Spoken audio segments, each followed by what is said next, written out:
সর্ষের ভেতরেই কি ভূত কিনা? সর্ষের ভেতরে ভূত কিনা, ভূত আর সর্ষে মিলেমিশেই তো সৃষ্টি হয়েছে। এখন ভূত করতে নতুন অল্প কোথা থেকে? যা কিছু তো এই সরকারই তো করেছে।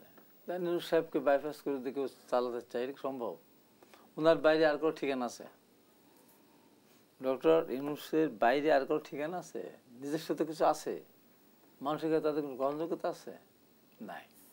অতএব ওনাকে বাইপাস করে করার কোনো চিন্তা করার কোনো সুযোগ নেই। আমার কথা হলো যে আমাদের এই যে মধ্যে অনৈক্যের সৃষ্টি কেন হলো, কারা করলো, কেন করতেছে, এই যে ভাষা তো এগুলো ঠিক না। এই স্থানীয় সরকার নির্বাচন হবে না, কি যে একটা আরেকটা নির্বাচন কি বলে, গণপরিষদ নির্বাচনের আগে এদেশের নির্বাচন কথা বলা যাবে না।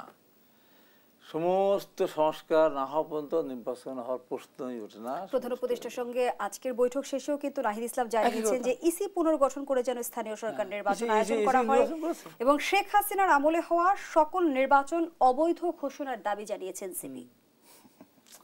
কত কথাই তো বলবে তারা। শেখ হাসিনার আমলে হওয়া সকল নির্বাচন আপনারাও তো অবৈধ। আমরা তো শেখ হাসিনা নির্বাচন আমরা যেগুলো অংশগ্রহণ করিনি সেগুলো অবৈধ। আমরা সিটি কর্পোরেশন নির্বাচন অংশগ্রহণ করেছিলাম, সেটা অবৈধ হবে কেন?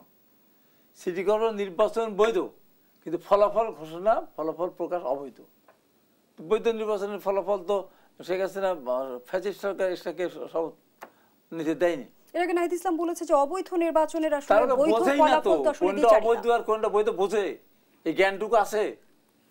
নির্বাচন অবৈধ তখন হয় যখন একতরফা, যেমন 24 সালে এককভাবে করলো, 14 সালে এককভাবে করলো, সেটা অবৈধ।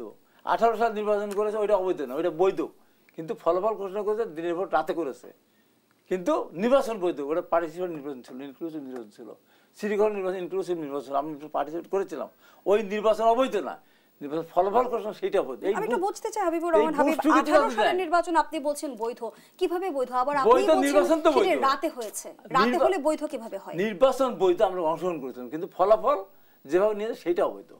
নির্বাচন তো বৈধ, আমরা সবাই অংশগ্রহণ করেছিল, আমরা সবাই অংশগ্রহণ করেছি, কিন্তু ফলাফল যেভাবে কেড়ে নিয়ে গেছে সেটা অবৈধ। এশিয়াকার নির্বাচন, তারপর চিরাং কি হলো? চিরাং ডক্টর সাদাত হোসেন, তো ওনাকে শপথ দেওয়া হলো কেন তাহলে? এই যে কথা, যারা নিজের সরকারের কোর্ট মানে না, সরকারের ইসিকে সিসিকে মানে না, বা নির্বাচন কমিশনকে মানে না, এ দেখছেন কোথাও? পৃথিবীর কোনো দেশে দেখছেন যে সরকারের থেকে, সরকারের অর্গানের সিদ্ধান্তের বাইরে সিদ্ধান্ত দেয়? এই যে এগুলো হলো বোঝার অভাব। এবং কিছু লোক, কালকে তো এই বিতর্ক আসছে, আমাকে কালকে একটা অনুষ্ঠানে বক্তব্য দিলাম, ভাই অবৈধ নির্বাচন, কে অবৈধ নির্বাচন করছে? আপনাকে নির্বাচন বৈধ, ফলাফল ঘোষণা করেছে সেটা ছিল অবৈধ।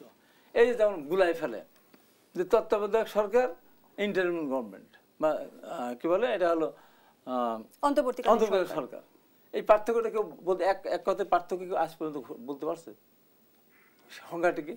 সংজ্ঞা হলো তত্ত্বাবধায়ক সরকার একটা আইন দ্বারা বা সংসদে পাশ করে আইন দ্বারা গঠিত একটা সরকার, মানে একটা নাম, বিধান, সেই বিধান সুনির্দিষ্ট 4 মাসের মধ্যে তাদের নির্বাচন দিতে হবে এবং তাদের কর্মকাণ্ড নির্বাচন কেন্দ্রিক এবং রুটিন ওয়ার্ক করবে।